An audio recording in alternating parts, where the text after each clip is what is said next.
Para a nossa mensagem de hoje, a gente já orou, né?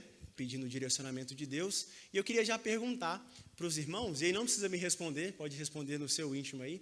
Você alguma vez já disse aquela palavrinha mágica na sua vida, sim? Já falou sim alguma vez na sua vida?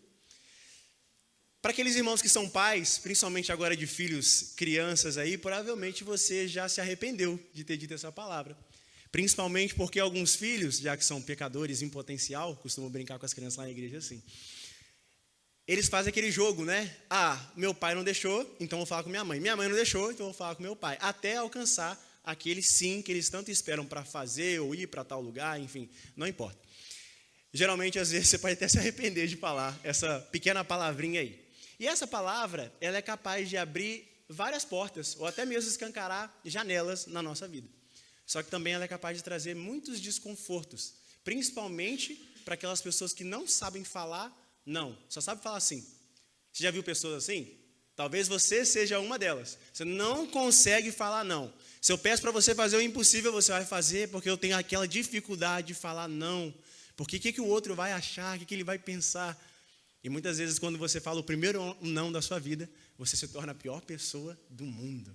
Mas saiba a importância de falar não. Só abrindo um parênteses aqui, é importante a gente falar não também. Só que não é sobre esse tipo de sim que eu quero falar nessa noite. O sim que a gente vai conversar é aquele que dizemos para o nosso mestre, para o mestre Jesus. Você já falou sim para Jesus na sua vida? Provavelmente você vai me responder aí, já respondeu, né? Eu já vi algumas cabecinhas acenando aqui. Você deve pensar que foi naquele momento que você recebeu a Jesus. Às vezes, quando foi o pastor ou o evangelista na sua casa, ou quando estava no culto aqui, teve aquele apelo, ou aquele momento que você teve o encontro com Jesus. Só que também não é esse sim que eu estou falando. Até porque nós, como bons presbiterianos, calvinistas, a gente sabe que quem escolhe lá antes da fundação do mundo é Deus, e Ele chama no devido tempo, tem a responsabilidade humana, e também tem a soberania de Deus. Mas não é sobre esse sim que eu quero falar. Em 2024, ou seja, nesse ano que está em vigor, a Igreja Presbiteriana de Cuiabá ela soltou um tema para esse ano vigente. É o tema que está aí na tela, que eu pedi para o pessoal da mídia colocar. É o sim. E é esse sim que eu quero falar, sobre a nossa responsabilidade. Esse verdadeiro sim que devemos dizer e fazer para o nosso mestre todos os dias, e eu queria convidar você a abrir a sua Bíblia no Evangelho que escreveu Mateus. Mateus, capítulo 28, e eu sei que o pessoal da mídia ali é rápido e ligeiro para projetar os textos aqui na tela, só que eu queria convidar você que está com a sua Bíblia aí, a abrir a sua Bíblia, fazer esse exercício mesmo, que às vezes a gente fica bem acomodado, a gente vem para o culto e deixa a Bíblia fechada. Não que seja um pecado, afinal a gente está lendo os textos projetados aqui, só que eu queria que você exercitasse o seu manejar da palavra de Deus. Mateus, capítulo 28, nós leremos a partir do versículo 16 até a conclusão desse texto. Mateus, capítulo 28, do 16 até o 20.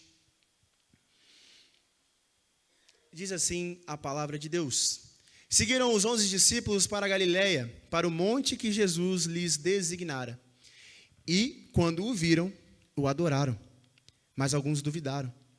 Jesus, aproximando, falou-lhes, dizendo: toda a autoridade me foi dada no céu e na terra.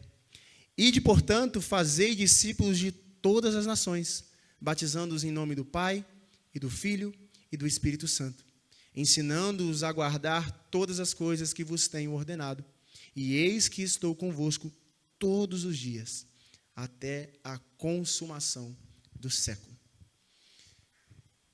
Esse evangelho aqui, como já leva o próprio nome, é de autoria de Mateus. E nessa obra aqui, Mateus, um dos apóstolos de Jesus, ele escreve aqui, no último capítulo ele traz o relato sobre a ressurreição de Jesus. E se você bater os olhos aí nos primeiros versículos, você vai ver que Jesus ele aparece primeiro para as mulheres. E aí depois os judeus eles querem abafar essa história da ressurreição de Jesus. É aí onde há ali o suborno para os guardas, etc. E logo depois, caminhando para o final do capítulo, Jesus ele aparece para os seus discípulos e para os seus apóstolos também. E é interessante nessa passagem aqui, porque mais para frente no Novo Testamento, em 1 Coríntios capítulo 15, e o versículo 6, para ser mais específico, Paulo vai dizer que mais de 500 pessoas viram Jesus ressurreto, de uma só vez. Ao que tudo indica, segundo os estudiosos, os teólogos aí, é provavelmente aqui, nessa passagem aqui, nesse encontro, a partir do versículo 16, que essas pessoas, elas viram a Jesus. O texto está aí na tela, projetado para quem quiser conferir. Jesus, ele venceu a morte, eu sei que você sabe disso. Jesus, ele apareceu para diversas pessoas, mas ainda assim, como a gente leu no texto aqui, alguns deles duvidaram da ressurreição de Jesus. E essa incredulidade que está no coração humano, ela é capaz de destruir a nossa fé e nos impedir de nós contemplarmos as maravilhas que o Senhor tem para cada um de nós. Só que mesmo em meio ao ceticismo, a essa incredulidade, a essa dureza de coração, existem aqueles que creram no Senhor Jesus. Não porque eles eram melhores, não porque eles têm mais tempo de caminhada, então por isso eles poderiam contar a vantagem, mas foi porque o próprio Espírito de Deus permitiu que essas pessoas crescem. Se for possível, colocar o texto de Mateus 16, 17, que é um exemplo claro disso, quando Jesus está conversando com os seus discípulos e especificamente para Pedro.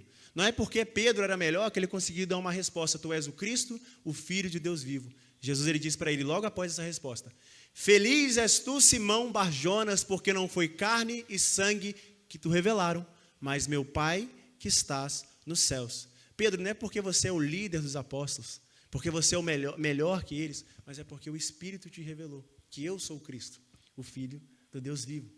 Então, se você tem essa certeza nessa noite, se você crê nesse Jesus ressurreto, saiba que foi o Senhor que foi ao seu encontro primeiro. Foi Ele que te deu vida, enquanto nós ainda estávamos mortos. E eu quero crer que essa é a sua realidade nessa noite.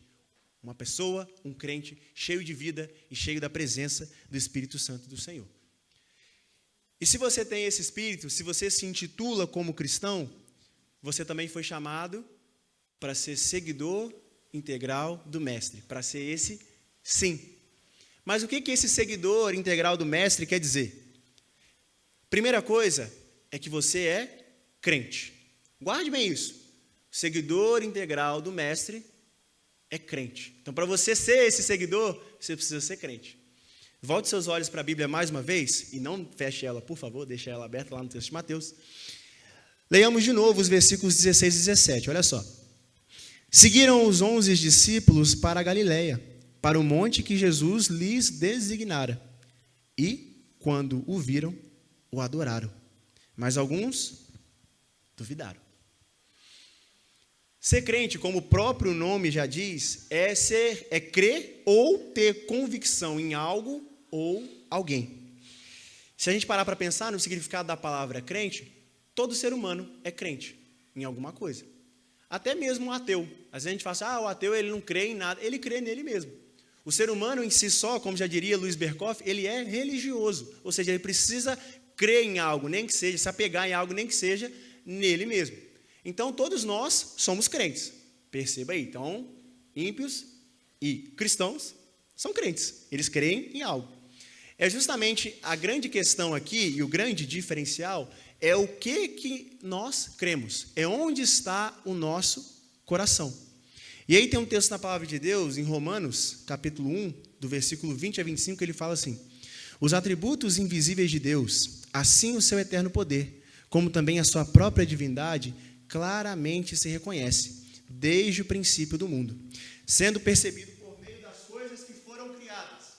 Tais homens são, por isso, indesculpáveis, porquanto, tendo conhecimento de Deus, não o glorificaram como Deus, nem lhe deram graças. Antes, se tornaram nulos em seus próprios raciocínios, obscurecendo-lhes o coração insensato, inculcando-se por sábios, tornaram-se loucos e mudaram a glória do Deus incorruptível em semelhança da imagem de homem corruptível, bem como de aves, quadrúpedes e répteis. Por isso, Deus entregou tais homens à imundícia pelas concupiscências do seu próprio coração, para desonrarem seu corpo entre si, pois eles mudaram a verdade de Deus em mentira, adorando e servindo a criatura em lugar do Criador, o qual é bendito eternamente. Amém. Paulo traz essas afirmações aqui na carta de Romanos, E para você que conhece a Jesus, para você que tem o Espírito Santo no seu coração, para você que conheceu a verdade e foi libertado com ela, como nos ensina Jesus lá em João 8, você não tem um espaço para idolatria no seu coração. Eu quero crer nisso. Só tem espaço para Jesus e para o reino dele. Se você já tem um tempo considerável na caminhada cristã, se você já conhece a Jesus de longa data, eu sou crente presbiteriano de carteirinha, de qualquer outra igreja aí, você vai provavelmente já estar pensando aí que eu estou chovendo no molhado. Tá, mas isso eu sei. Isso aí, desde que eu era criança, já me ensinaram. Só que o que eu queria trazer para a gente aqui, para a gente refletir, é que é justamente nessa questão que nós devemos ter muito cuidado. Porque quanto mais tempo de cristianismo nós temos, mais tentado a nos tornarmos crentes ateus nós seremos. Como assim crente ateu? Porque crente é alguém que crê, mas o ateu não tem nenhuma religião, ele não crê em nenhum ser celestial. Como então um crente ateu? Eu te explico. Eu posso ficar sem microfone? O pessoal está me ouvindo? Tem a mídia, não é verdade. Então, vamos seguir. Está dando uma reverberação aqui. Mas vamos seguir. É só implicância mesmo. Crente ateu. O Eduardo vai dar um jeito aí, eu tenho fé nele. O crente ateu. Quem que é o crente ateu? E eu sei que a gente descontraiu aqui, mas o assunto requer seriedade. Quem que é o crente ateu e por que essa talvez possa ser a sua realidade nessa noite? E Deus está te chamando, despertando, para que você não continue caindo nesse erro. O crente ateu é aquele que crê em Jesus como seu Salvador. Crê no poder de Deus e crê em suas poderosas obras.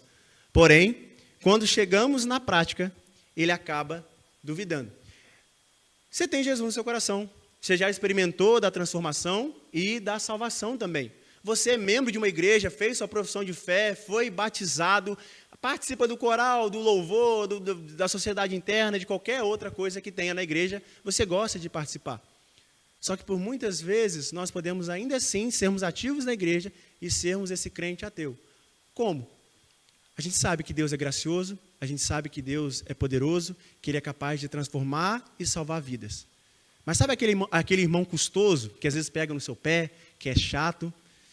Implicante aquele irmão. Não, ele vai mudar, não, ele sempre foi assim. Não tem jeito, já foi falado 1, 10, 15, 20 vezes. Ele sai da igreja, volta para a igreja, ele não... Não tem jeito. Não. Eu conheço desde criança, gente. Nem perca o seu tempo. Perceba a incredulidade no seu coração e no meu coração também.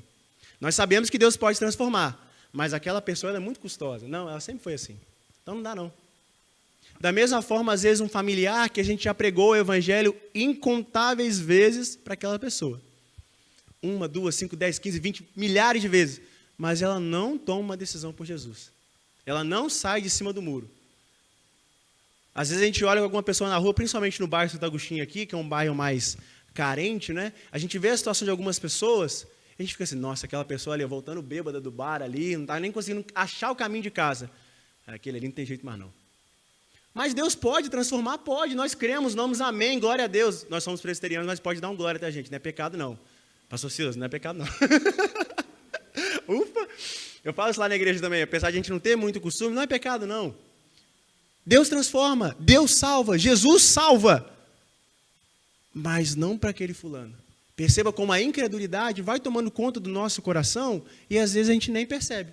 E aos poucos nós vamos nos tornando esses crentes ateus. O crente ateu é aquele que nas pequenas coisas não leva a obra do Senhor tão a sério, pois nunca tem nada a ver. É o relativismo, né? O que tem matado a igreja no norte aqui da América e na Europa também, na Europa já foi basicamente assassinada, né? Está precisando de um renovo espiritual lá. Foi o secularismo, o relativismo. Não é as heresias que a gente ouve por aí, aquelas que dói o ouvido, assim, essa a gente consegue identificar. O problema é quando é verdade, verdade, verdade, verdade, meia verdade, verdade, verdade, verdade. É bem sutil, mas ali vai minando e destruindo a nossa fé. Essa é uma das coisas, é o famoso nada a ver. E o nada a ver, ele se estende para a nossa rotina e a nossa vida diária como crentes numa igreja. Sabe aquele descompromisso que você tem? Na escola dominical hoje estava frio, estava frio sim. Se der eu vou, mas tomara que não dê. Não, a minha cama é muito melhor. Não, no culto, não, quando tiver ceia, eu fiquei sabendo que tem uma irmã aí que fala que quando tem ceia, aí a igreja enche, né? Às vezes é mesmo, as pessoas têm uma concepção errada do que é a ceia. Quando eu vou fazer a obra do Senhor, eu faço de qualquer jeito. Porque não. E se tem uma coisa que me tira do sério, puxa a orelha, principalmente dos jovens lá da congregação, desculpa a palavra pesada que eu vou usar, mas é verdade. A maldita frase, abre aspas, na hora sai. Não, fica tranquilo, na hora sai. A gente vai fazer um EBF lá também, semana que vem, por isso que a gente tem que retornar. A gente está ensaiando teatro desde maio, incontáveis vezes, é cansativo, tá vindo uma batida. Aí vem um abençoado e fala, não, fica tranquilo, na hora vai sair. Na hora sai, ué. Às vezes sai algo horroroso, mas sai. A gente esquece disso. Não, vai dar certo, Deus vai abençoar. Mas a gente precisa trabalhar também. A gente precisa fazer por onde? Então, quando o descompromisso vai tomando forma no nosso coração, quando os atrasos e as faltas são muito constantes na nossa vida, e lembra que a gente fez um compromisso com esse Jesus, e justamente também a falta de preparo, é um sintoma de que você está virando um crente ateu. Você crê, mas na hora da prática, acaba falhando.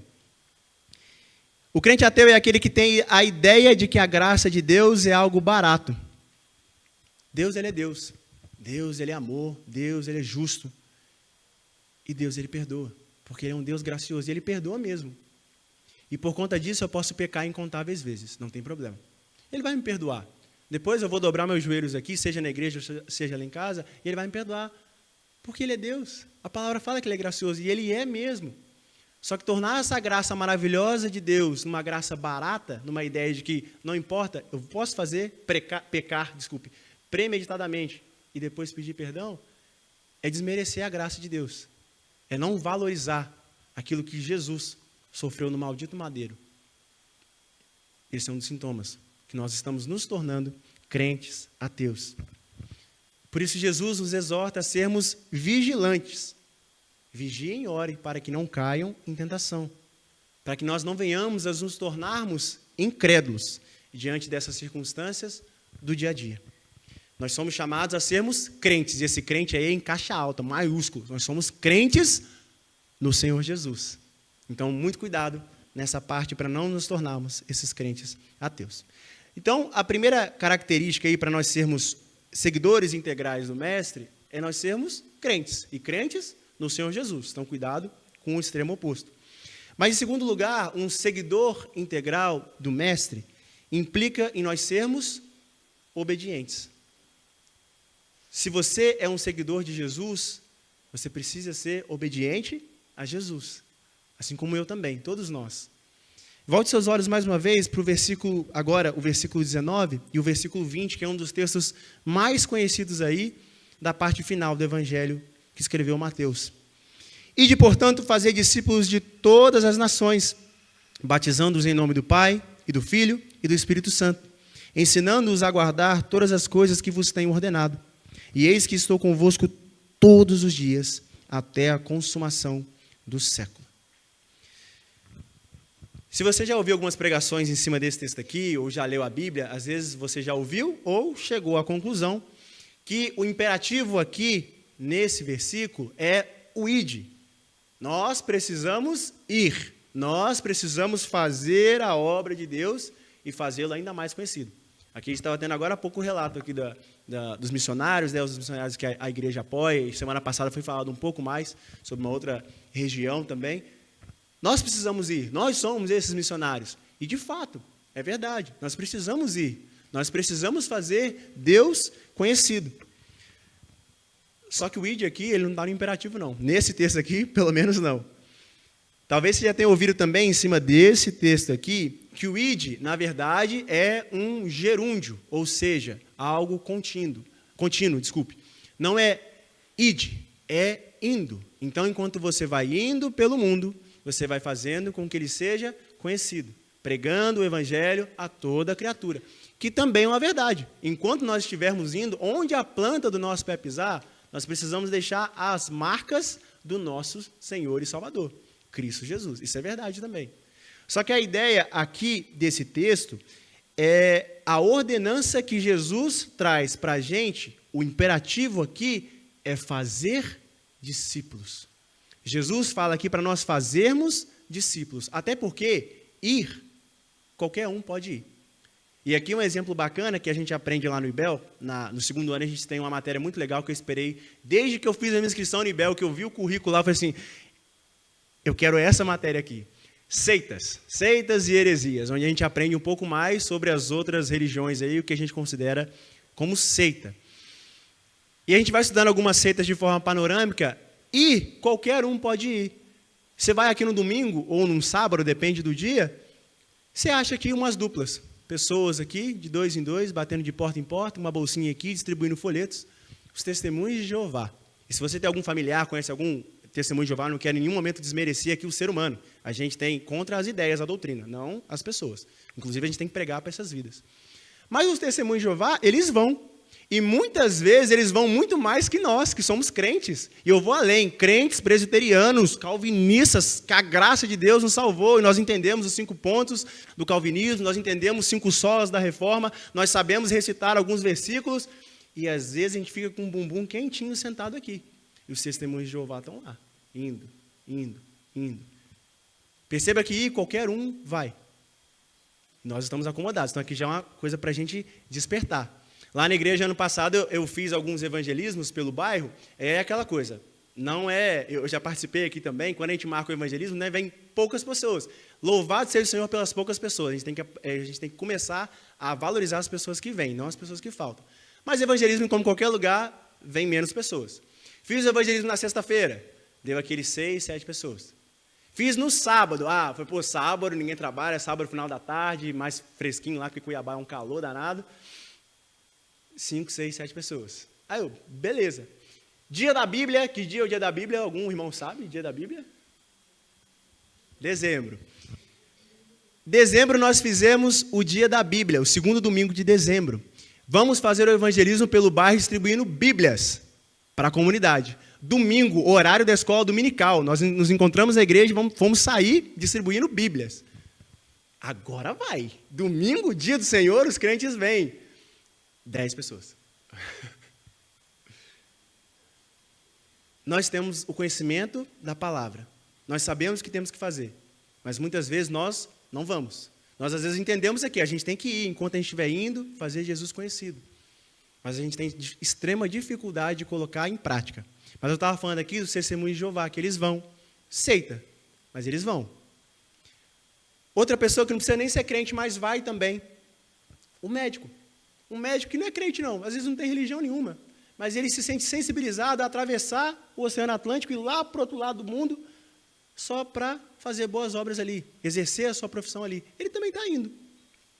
Mas a diferença é que tipo de conteúdo que ele está carregando, que essas pessoas estão levando. A gente só consegue entender a visão de que nós, como igreja, precisamos fazer discípulos. Quando Jesus muda a chavinha aqui, na nossa mente e no nosso coração.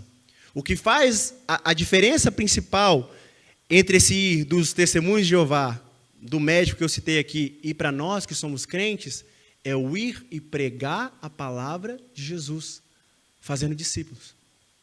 Certa vez um pastor foi pregar lá na congregação, e ele deu um exemplo que me marcou bastante. Ele falou contou uma história, né? Falando que um pastor chegou numa igreja também e perguntou, pastor, como se fosse aqui, pastor Silas, quantos membros tem a igreja? Aí geralmente a gente fala, tem tantos membros, tem essa média de, legal, bacana, nossa, igreja cheia, louvado seja o Senhor. E quantos discípulos tem nessa igreja? Como assim? Porque de ouvintes tem bastante. E agora de seguidores, discípulos, aqueles que seguem a Jesus de fato, que imitam a Jesus. Aí o número cai bastante, infelizmente. E é ruim a gente que está à frente, como obreiro, pastor, evangelista, enfim, a gente prega a palavra, a gente conhece os irmãos, a gente exorta, orienta, e ainda assim as pessoas preferem viver uma vida torta, mesmo sendo crentes. Dói no nosso coração, dói mesmo. Porque eu brinco com o pessoal lá da classe de discipulado, que é a mesma coisa que a classe de catecúmena aqui. Se eu pudesse abrir a sua cabeça e enfiar a Bíblia lá dentro, eu enfiava. Minha vontade era essa. Entende, assimila aí. Mas quem transforma o coração é o Espírito Santo do Senhor. Só Ele. Então, pregar, a gente vai continuar pregando. Exortar, vai continuar exortando. Mas a transformação verdadeira vem só do Senhor. Entender que você é um seguidor integral do Mestre, só o Espírito Santo pode fazer na sua vida. Eu vou pregar aqui, eu vou falar, depois a gente vai ter uma semana abençoada na presença de Cristo Jesus, mas quem vai virar essa chavinha no seu coração e na sua mente não sou eu, não é essa pregação. É o Espírito Santo de Deus através dessa palavra. E quando você começar a entender, quando nós começarmos a entender que nós devemos ser obedientes e que nós devemos fazer discípulos para Jesus, tudo muda. E aqui precisa fazer uma distinção também. Os discípulos que nós fazemos é para Jesus, não é para a gente não. Não é para ser parecido comigo não. É olhar para Ele, para a cruz de Cristo Jesus. Eu acho muito interessante Paulo, com toda a autoridade e poder pelo Espírito Santo do Senhor, sejam meus imitadores como eu sou de Cristo. Quantos de nós a gente pode bater no peito, matar essa bola e falar assim, sejam meus imitadores como eu imito a Cristo? Eu tenho extrema dificuldade. Eu prefiro falar assim, olha lá para Jesus. Mas Paulo, cheio da autoridade de Deus, ele falou isso, é um cara crente. Eu ainda estou no meio do processo aí para me tornar um servo melhor do Senhor. Jesus, ele institui essa ordenança para a igreja. Façam discípulos, preguem o evangelho. Quem que é a igreja? Não é a rua Aracaju, número 213, bairro Santo Agostinho. Não é esse prédio físico aqui. A igreja somos nós. Cada um de nós compomos a igreja de Cristo Jesus. A responsabilidade é nossa. Não é do conselho, não é da junta diaconal. É sua, é minha, é nossa, é de todos. Tiago, mas eu nunca preguei. Se eu der o microfone aqui, tem gente que vai tremer na base aqui. Eu também tremi, o Adilson estava falando isso hoje de manhã. Eu também tremi igual vara verde. Mas Deus transforma. Mas, às vezes, você não foi chamado para pregar um sermão aqui de 3 pontos positivamente, nem o reverendo Hernandes. Não. Mas você foi chamado para propagar as boas novas de Cristo Jesus. E é aqui que eu queria entrar, que nós precisamos ser mais intencionais no nosso dia a dia, em cada palavra, em cada ação, nesse cotidiano nosso. Pensando do micro, ou seja, do pequeno, para o macro, para o maior. Quantas vezes você vai no comércio? E eu sei que você se relaciona com muitas pessoas aí durante essa semana, seja no seu serviço, seja na escola. A escola está de férias agora, né? A faculdade também está de férias. Mas você vai se relacionar com pessoas quando sair daqui, aqui na igreja, mas quando sair daqui também. Começa a ser intencional nas coisas que você for fazer. Por exemplo, fui comprar um produto lá na Renner, quero uma camisa. Começa do pequeno. Bom dia. Fez a venda lá. Obrigado, Deus te abençoe. É um diferencial. Quantas pessoas às vezes não maltrataram já aquele funcionário ali, já foram mal educados pra caramba. E só quem trabalhou no comércio sabe como é custoso lidar com pessoas. É difícil, e você tem que engolir sapo. Pela graça de Jesus, você engole sapo. Deus te abençoe. Tenha um ótimo dia na presença de Cristo Jesus. Pequenas coisas. Na sua rede social, qual foi a última vez que você postou algo relacionado ao cristianismo? Porque faz diferença também. Hoje nós somos pessoas, avatares nas redes sociais. Instagram, WhatsApp, o X, né, que é o antigo Twitter, até mesmo o Facebook. Quem usa o Facebook aqui além de mim? Alguém? Não? Ufa! Lá na igreja, quando eu perguntei, uma pessoa levantou a mão. Aí eu falei assim, que usa? Aí abaixou a mão. Só eu uso o Facebook hoje em dia. Nas suas redes sociais, você também é responsável por abençoar vidas. Compartilhar um versículo, uma mensagem, um dizer cristão, para apontar para Cristo Jesus. Tudo bem, você pode postar a foto sua, tá ótimo. Você pode postar um meme, desde que ele seja adequado aos padrões de fé aqui, né? Nada extrapolando. Mas qual foi a última vez que você falou, olha, o fulano é crente, por quê? Porque ele postou um negócio lá, uma pregação, não sei, alguma imagem. Quando eu estava aqui nessa igreja, ainda não convertido na sala dos adolescentes, teve um presbítero que me deu aula, ele não está aqui nessa noite não, ele nem deve lembrar disso. Era uma aula sobre redes sociais, isso em 2014, meu último ano de UPA, meu primeiro e último ano de UPA. Ele estava dando aula sobre redes sociais, que a gente precisa justamente usar as nossas redes para a glória de Deus. E ele terminou a lição dizendo uma coisa que me marcou, e eu compartilho até hoje com todo mundo que está na minha frente. Ele parafraseou o texto de Josué 24. Eu e a minha casa serviremos ao Senhor? Ele disse, eu e o meu Facebook serviremos ao Senhor. Na época, agora é Instagram, WhatsApp e tal, mas no meu caso também é o Facebook. Eu e meu Facebook serviremos ao Senhor. Onde eu estiver, eu vou servir ao Senhor. Inclusive nas redes sociais também. E nós precisamos também apontar Jesus nas nossas conversas. Seja mais intencional, não sei pregar, não sei entregar um folheto, tenho vergonha, tenho medo, tenho dificuldade. Você sabe conversar? Sabe, você está aqui, você tem que se relacionar. Mesmo que seja obrigatoriamente, você tem que se relacionar. Nossa, esse governo está dificultoso, eu não quero entrar nos méritos da política aqui não. Nossa, está difícil, está tudo caro. O carro mais caro de 2024 é o carrinho de supermercado. Esse é o mais caro e o mais desejado. Está difícil, né? Mas eu conheço alguém que pode dar jeito. Jesus Cristo. Deus, ele é o verdadeiro rei. Esses políticos aí, eles vêm e vão. Mas Deus continua. Olha só, você já está começando a mostrar a quem você pertence e a compartilhar o Deus que você serve. Do pequeno para o macro. Não se contente só, logicamente, a sua vida toda fala assim, oh, Jesus te ama, sorria, Jesus te ama. Não, vamos crescer na fé e vamos compartilhar mais. Comece do pequeno e vá crescendo, progredindo aos poucos. Até porque todo o nosso ser, ele tem que apontar para Jesus. Porque a nossa identidade está firmada em Cristo. Gálatas 2:20. Já não sou eu quem vive, mas é Cristo que vive em mim. Se é Cristo que vive em você e em mim, será que ele teria os pensamentos que a gente tem? Será que ele assistiria os vídeos que a gente assiste? Será que ele falaria aquelas coisas que a gente está falando? É para a gente refletir. Cristo vive em mim, já não sou eu quem vive. Como cidadãos da cidade celestial, é o nosso papel apresentarmos mais desse local maravilhoso e desse Deus tremendo para outras pessoas. Não tenha medo de falar do Evangelho. Não fica com receio. Não se atemorize. Até porque a gente não tem medo de falar de tantas outras coisas. Agora, no segundo semestre, vem aí as eleições. Aquele período em que muitas vezes a gente se divide como irmãos em Cristo, né? Eu vou votar no fulano, eu vou votar no Beltrano, no ciclano, e que não sei o quê. Vou estampar no meu carro, vou trocar foto de perfil, vou compartilhar o número dele, quero brigar por ele, quero falar dele, eu quero que todo mundo vote nele. E quantas vezes você fez essa campanha para Jesus? Que colocado o candidato a gente coloca. A gente quer fazer... Todo mundo sabe que eu vou votar no Beltrano, hein? Voto é secreto? Para mim, não. Eu quero votar nele. E qual foi a última vez que a gente fez Jesus ser evidenciado ao ponto de dizer, eu sirvo a Jesus. Não só com camisetas cristãs, não só compartilhando versículos, mas também com as nossas ações. Porque essa é uma característica do seguidor integral do mestre. Ele aponta para o seu mestre. Não tenha medo de falar de Jesus, não. Creia tão somente que é o Senhor que colocará as palavras certas na sua boca. Lucas 21:15 vai dizer exatamente isso para a gente. É Deus que coloca as palavras na nossa boca. O que a gente tem que pedir é sabedoria diante de Deus. Nossa, eu falei do Evangelho para aquela pessoa, eu nem sabia que eu era capaz. Pois é Deus que faz a obra. É exatamente isso, agora que a gente está começando a entender. Porque eu vos darei boca e sabedoria que não poderão resistir, nem contradizer tudo quanto se vos opuserem. Nós não somos pentecostal, mas toma posse dessa palavra. Faça com que ela seja real na sua vida. Jesus falou, para que a gente está duvidando então? Ele vai colocar as palavras certas, mesmo que a gente gagueje, mesmo que a gente se enrole. Aí depois quando a gente chega em casa, né, tomando banho, eu poderia ter falado aquilo, eu poderia ter feito isso.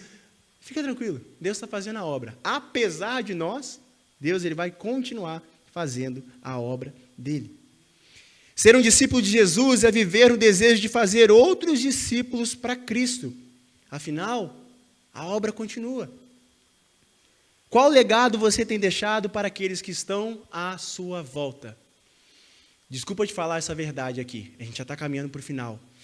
Não sei se alguém já te falou, mas eu vou jogar um balde de água fria aí. Mas assim como eu, você vai morrer. Vai. Talvez você não saiba disso. Ou talvez você esteja vivendo sua vida e se esquecendo disso. Às vezes a gente pensa que são os idosos que vão primeiro. Seguindo a lógica, é. Mas eu posso sair daqui e daqui a 5 minutos eu não vou estar mais aqui, não. Os irmãos que conhecem um pouco da minha família e sabem do drama que a gente viu uns anos atrás com meu tio por parte de pai, que num dia foi aniversário dele, no outro dia, de frente com um caminhão, acabou. Celebrando a vida, de repente, no outro dia.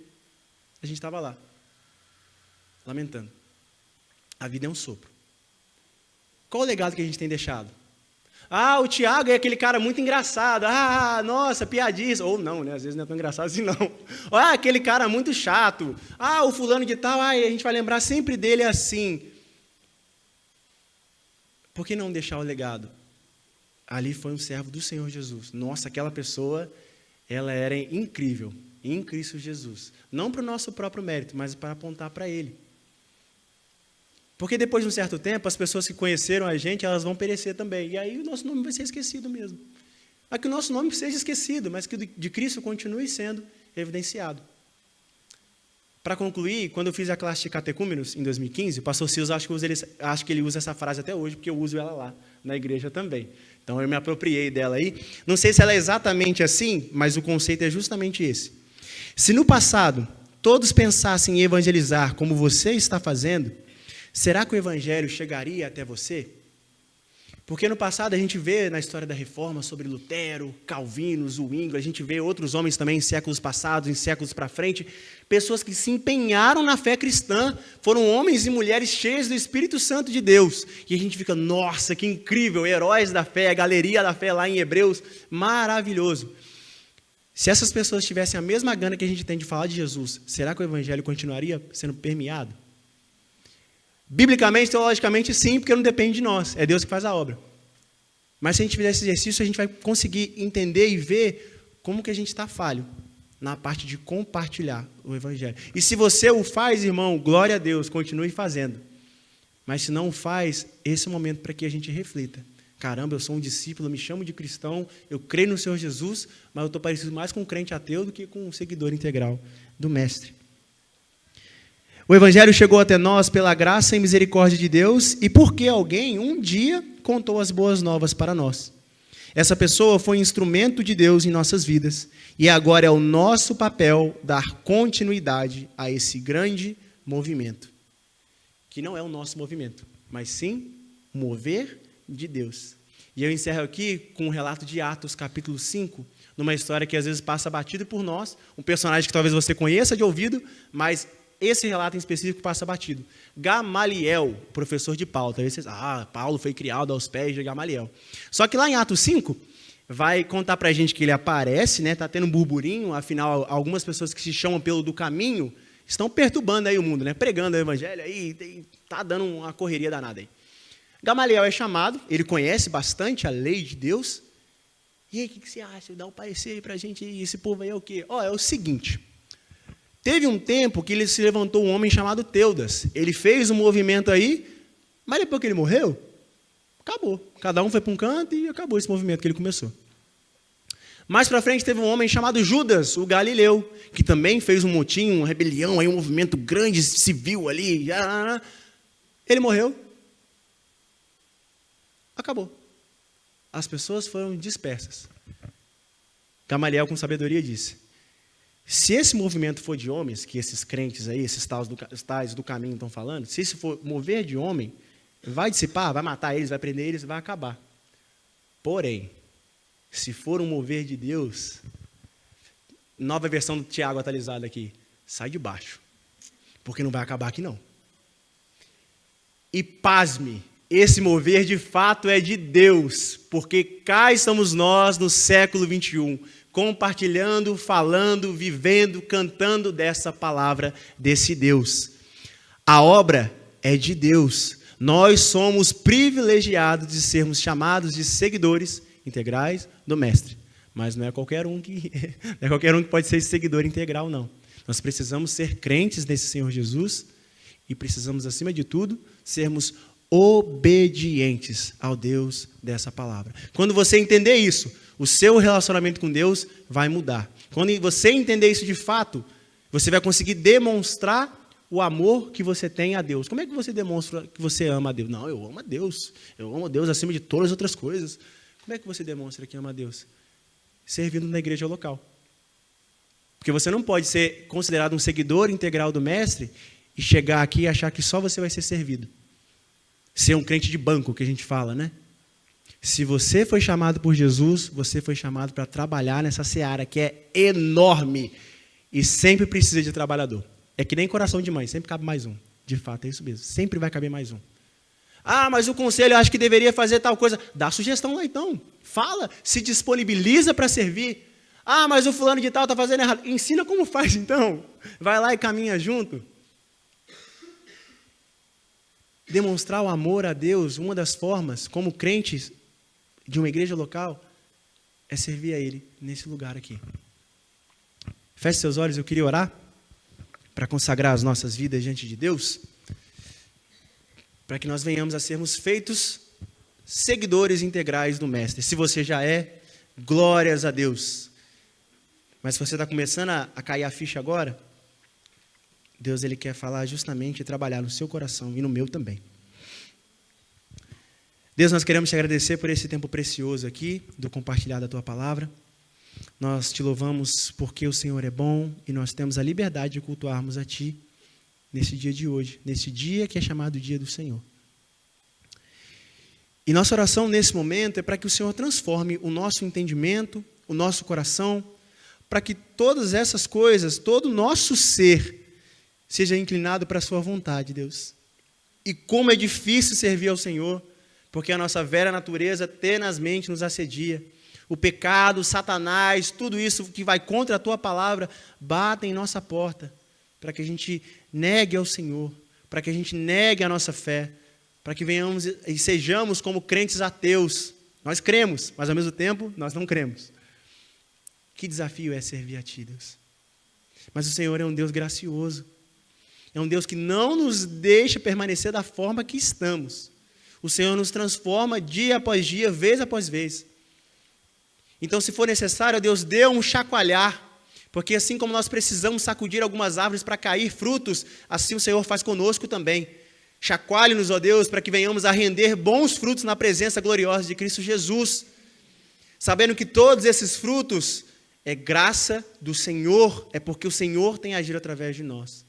Então, por favor, ó Deus, nos faça seguidores integrais de Ti, não somente ouvintes da Sua palavra, mas sim também praticantes, ó Deus, a começar em mim, a começar em cada irmão que está aqui, para que venhamos a experimentar, ó Deus, dessa transformação maravilhosa, que é viver uma vida sob o senhorio de Jesus.